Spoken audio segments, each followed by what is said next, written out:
Hi guys! Samahan niyo naman ako pumunta sa bayan dahil ako ay may practice about broadcasting.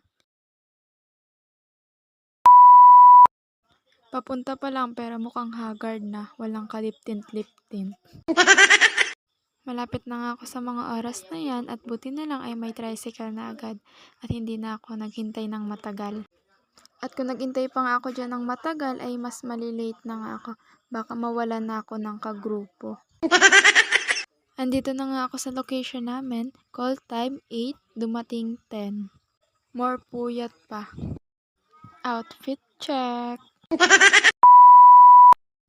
Tumulong na nga ako dyan para may silbi naman.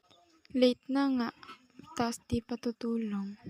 Bisi-bisihan na naman ang person. Gumagawa nga rin kami ng props dyan para sa gagamitin namin para sa broadcasting. Pakanta-kanta ka pa, kala mo ang ganda ng boses mo. At ito nga yung leader namin at siya rin ang gumagawa ng script para sa sasabihin namin.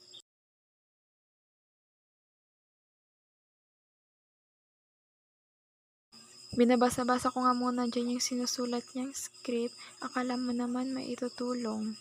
Patawa-tawa pa. Tawa lang yung ambag.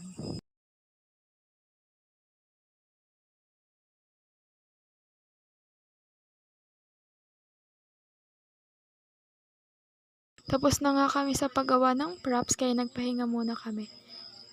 Kinuha ko nga muna dyan yung bag ko kasi maglilip tint na muna ako. Nakalagay pa nga yan sa papel dahil ay may tumutulo. Bigay pa nga yan ng kaibigan ko, shout out sa'yo. Maglilip tint na nga muna para magkakulay naman yung buhay ko.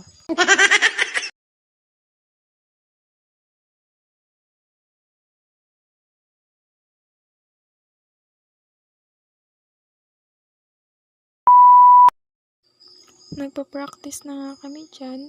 Practice to makes perfect, diba? Habang nagpa-practice ay kumain na ako kasi wala pa akong lunch. Actually, kami. Pagtapos ng practice ay naglinis na rin kami para makauwi na. Habang naglilinis, naglaro pa.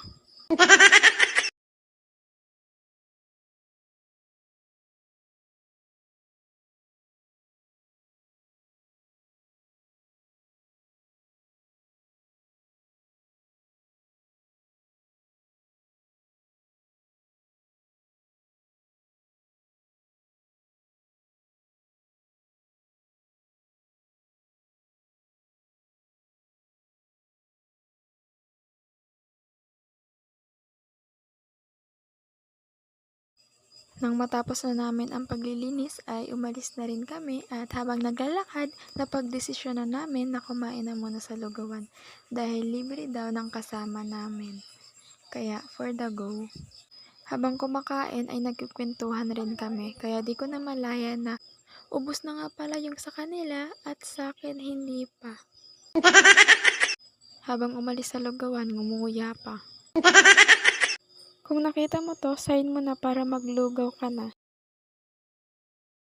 Pagtapos namin kumain ay pumunta na rin kami sa Freedom at buti na lang ay may nakita kaming tricycle agad. Habang naghihintay sa ibang pasahero ay nagkikwentuhan muna kami ng katabi ko. Medyo tulala na nga ako dyan kasi napapagod na yung mata ko. Maganda ng matulog.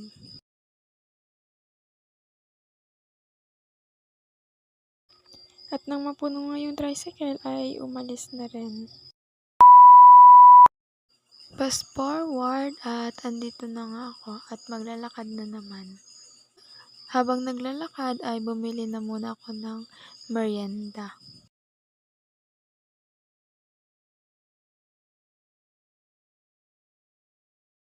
At hanggang dito na lang. Bye-bye!